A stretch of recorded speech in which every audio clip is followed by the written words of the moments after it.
हो? मैं ठीक हूँ।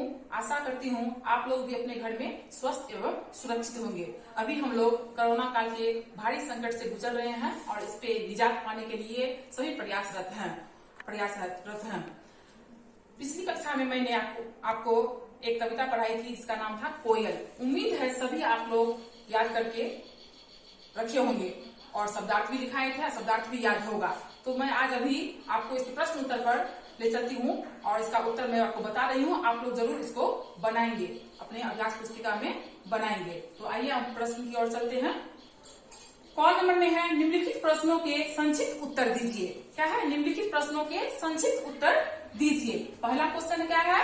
कोयल की बोली कैसी होती है? बच्चों, कोयल कैसी होती है? आपको बताए थे ना, कोयल काली होती है और कौवा भी काला होता है, लेकिन कोयल की बोली कैसी होती है? तो कोयल की बोली मीठी होती है। कोयल की बोली सुनकर आपको कैसा लगता है? हमारा दूसरा प्रश्न है, कोयल की बोली सुनकर आपको कैसा लगता है? कोयल की बोली सुनकर हमको बहुत ही अच्छा लगता है। कोयल की बोली सुनकर हमको अच्छा लगता है। तीसरा क्वेश्चन है, सही उच्चारण कीजिए। यहाँ पे कुछ वर्ड दिया गया है, शब्द है, उसका हम सही उच्चारण करेंगे। और हमारा शब्द है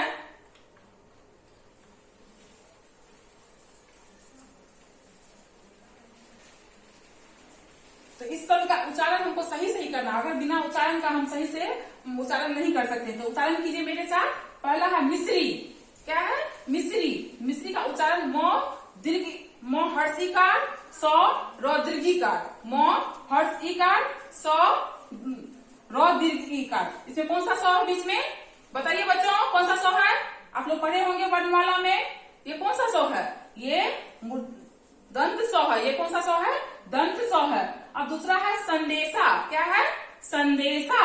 सौ अनुस्वार द एकार सौ आकार। फिर यहाँ सौ आ गया बच्चों। अब बताइए ये कौन सा सौ है?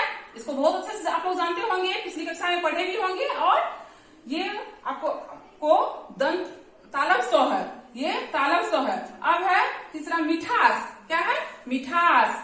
म हर्षिकार ठ आकार सौ। और है धरती। ध र त दीर्घिकार। ध र त दीर्घिकार। ये इस तरह से आप लोग घर में इसका उच्चारण करेंगे और शुद्ध बोलने का प्रयास करेंगे। अब है 2 नंबर का प्रश्न उत्तर। निम्नलिखित शब्दों का दिए गए विलोम शब्दों से सही मिलान कीजिए। निम्नलिखित शब्दों का दिए गए विलोम शब्दों से सही मिलान कीजिए। विलोम शब्द यानी उल्टा शब्द यानी विपरीतार्थक शब्द। तो देखिए यहाँ पे दिन है, दिन का उल्टा क्या होगा? बताइए बच्चों, दिन का उल्टा क्या होगा? हाँ, उम्मीद है आपको पता ही होगा, तो आप उस पर मिलान कर देंगे। दिन का उल्टा रात होगा। भला, भला का उल्टा क्या होगा? तो उस पर मिलान कर देंगे। काला का उल्टा शब्द क्या होगा? उस पर मिलान कर देंगे। सच है, मीठी, बहुत, ये सब का जो भी विलोम होगा आप उसको मिलान कर देंगे होगा। अब आगे है निम्नलिखित पंक्तियों को पूरा कीजिए। आगे का क्या है? निम्नलिखित पंक्तियों को पूरा कीजिए। अब इस पंक्ति को पूरा करना है। आपको कविता तैयार हो गया होगा, इस पंक्ति को आपको पूरा करना है। कोयल यह, अब क्या होगा? आपको करना है फिर डैश पाई है, आपको करना है कविता के अनुसार, क्योंकि कविता आपको याद हो गया होगा। माँ ने मीठी और बोली है, इस रिक्त स्थान को आपको भरना है। अब आइए आगे चलते हैं। दिए गए प्रश्नों के उत्तर में सही का निशान लगाइए। पहला है, कोयल को मीठी बोली किसने सिखाई? कोयल को मीठी बोली किसने सिखाई? माँ ने, दादी ने, मित्र ने। किसने सिखाई बच्चों? जरूर पता होगा आपको, आप लोगों को। आप लोग बहुत तेज बच्चे हैं और रेगुलर क्लास कर रहे हैं, तो आपको पता ही होगा कोयल को मीठी बोली किसने बताई। इसे यहाँ पे 3 दिया गया है ऑप्शन, आपको किसी एक में टिक लगाना जो सही है। दूसरा है, कोयल ने आमों में क्या घोला है? कोयल ने आमों में क्या घोला है? गुड़, चीनी, मिश्री। क्या घोला है बच्चों? पता होगा? पता है, जरूर पता है। आप उसका सही जवाब के आगे में टिक लगाएंगे। 4 नंबर में है, दिए गए प्रश्नों का उत्तर लिखिए। दिए गए प्रश्नों का उत्तर लिखिए। यह कविता किसने लिखी है? अब ये कविता को किसने लिखी है? आपको हम कविता जब पढ़ा रहे थे तो इसकी कवयित्री का परिचय भी करवाए थे, तो आपको पता होगा यह कविता किसने लिखी है। तो आप इसमें लिखेंगे यह कविता, जो भी कवयित्री का नाम है, वैसे इसका नाम है सुभद्रा कुमारी चौहान। सुभद्रा कुमारी चौहान ने लिखी है। कोयल का रंग, कोयल कैसे रंग की होती है? कोयल किस रंग की होती है? तो लिखेंगे यहाँ पे कोयल काली रंग की होती है। आमों में मिश्री कौन घोलता है? आमों में मिश्री कौन घोलता है? यानी कोयल की बोली, कोयल कुकू करके जो आमों में मिश्री घोलती है। ओके, तो बच्चों आपको अभी सभी प्रश्न उत्तर का मौखिक रूप से बता दिए हैं।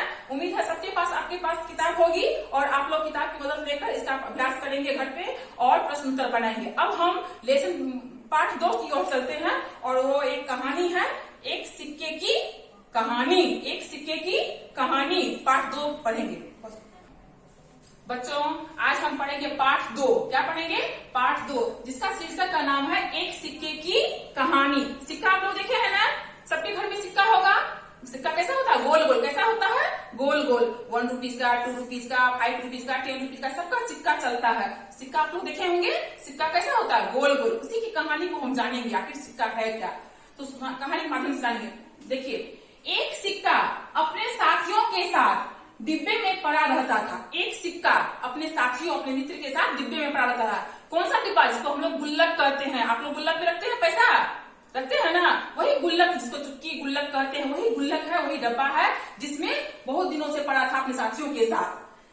डिब्बे से बाहर निकलने को उसका दिल मचलता था। अब पड़ा बहुत दिनों तक पड़ा रहते रहते उसका मन बाहर जाने के लिए मचल रहा था कि किस तरह हम इस डिब्बे से बाहर निकले, बाहर जाए, बाहर की दुनिया को देखे। उनका मन जो है मचल रहा था बाहर निकलने के लिए।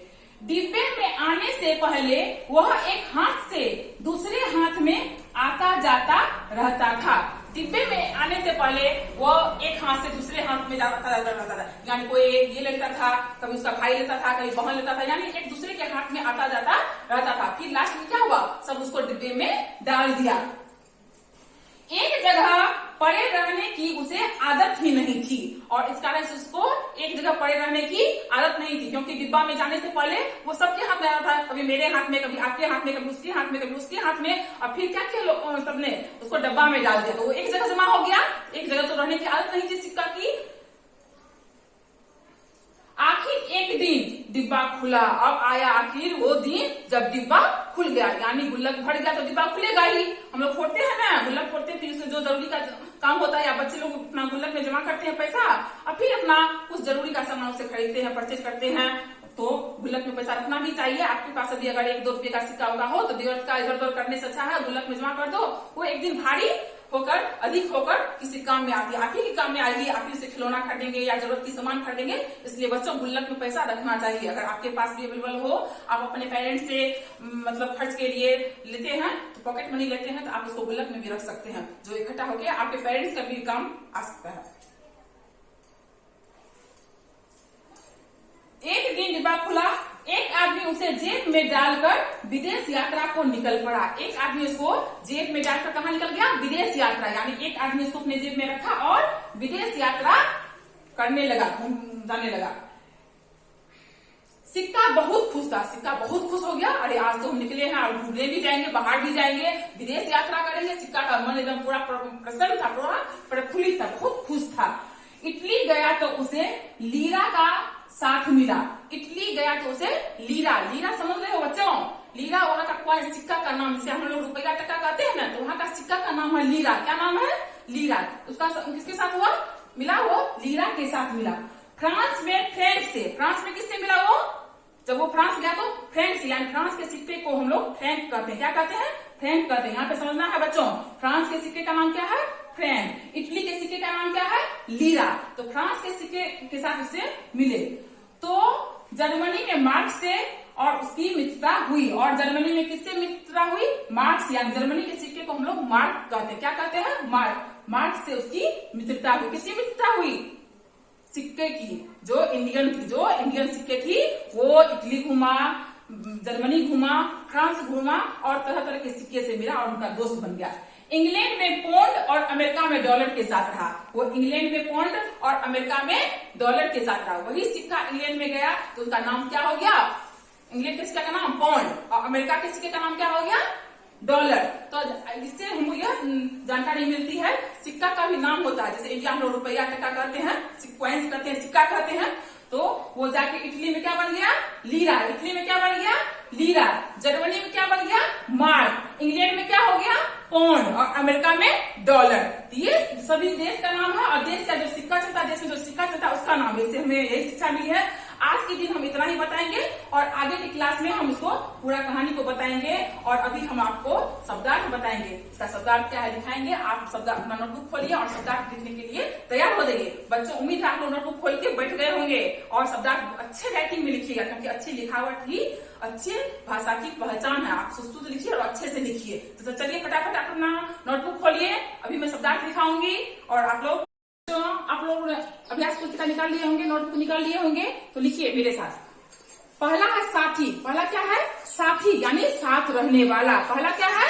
साथी। लिखिए स आकार थ दीर्घिकार, मतलब साथी, साथ रहने वाला। दूसरा क्या है बच्चों? विदेश। दूसरा क्या है? विदेश। बोलिए मेरे साथ, विदेश। विदेश का अर्थ होता है पराया देश या दूसरा देश। विदेश का अर्थ क्या होता है? पराया देश या दूसरा देश। तीसरा है अपमान। तीसरा क्या है? अपमान। अपमान मतलब बेइज्जती। अपमान मतलब बेइज्जती। इसका उच्चारण कीजिए मेरे साथ। बोएकार। बोलिए बोएकार, हर्षही, जो संयोग तो दीर्घिकार। क्या हो गया? बेइज्जती। उच्चारण कीजिए एक बार फिर। बोएकार, हर्षी, जो संयोग तो दीर्घिकार। क्या हो गया? बेइज्जती। अब आइए चौथा नंबर पे, फूंक निकल जाना। फूंक निकल जाना यानी घमंड दूर जाना। फूंक निकल जाना मतलब घमंड दूर जाना। अब है इतराना। इतराना मतलब शान दिखाना। इतराना मतलब शान दिखाना। इतराना मतलब शान दिखाना। बोहनी मतलब पहला सौदा। हम लोग जो कहीं कभी कभी किसी दुकान पे जाते हैं कुछ खरीदने के लिए, तो पहला जो बिकता है उसी कहते हैं अरे आप ही के पैसा से बोहनी हुआ है। वही हुआ पहला सौदा जो बिकता है। और जो हम पैसा देते हैं तो दुकानदार बोलता है ना आप ही के पैसे से बोहनी हुआ, आप ही के सामान से बोहनी हुआ है। इसी को कहते हैं बोहनी, यानी पहला सौदा। तो बच्चों एक बार फिर मेरे साथ बोलिए। साथी, साथ रहने वाला। साथी, साथ रहने वाला। विदेश, पराया देश या दूसरा देश। अपमान, बेइज्जती। अपमान मतलब बेइज्जती। फूंक निकल जाना, घमंड दूर जाना। फूंक निकल जाना मतलब घमंड दूर जाना। इतराना, शान दिखाना। इतराना मतलब शान दिखाना। बोहनी मतलब पहला सौदा। ये आपका शब्दार्थ है। आप इस शब्दार्थ को नोट कर लिए होंगे और इसको याद करेंगे, क्योंकि होमवर्क आपका चेक होगा। जब स्कूल खोलेगी तो रिटेन होमवर्क आपका हर एक लेसन का चेक होगा और अच्छे ढंग से चेक होगा। आप लोग इसलिए नोटबुक में लिखेंगे और होमवर्क करेंगे। तो स्कूल में बुक उपलब्ध है, आप लोग अपना होमवर्क कीजिए और इसको बनाइए, याद कीजिए। तो अभी अब मैं आपको होमवर्क दूंगी, आप लिखेंगे, नोट करेंगे।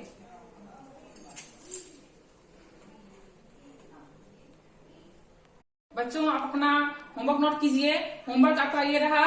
पेज नंबर 11-12 का प्रश्न उत्तर बनावे और पाठ 2 का शब्दार्थ याद करे। क्या है फिर से सुनेंगे। पेज नंबर 11-12 का प्रश्न उत्तर बनावे और पाठ 2 का शब्दार्थ याद करे। ये आपका होमवर्क है, आप इसको जरूर करेंगे और फिर अगले क्लास में हम मिलेंगे।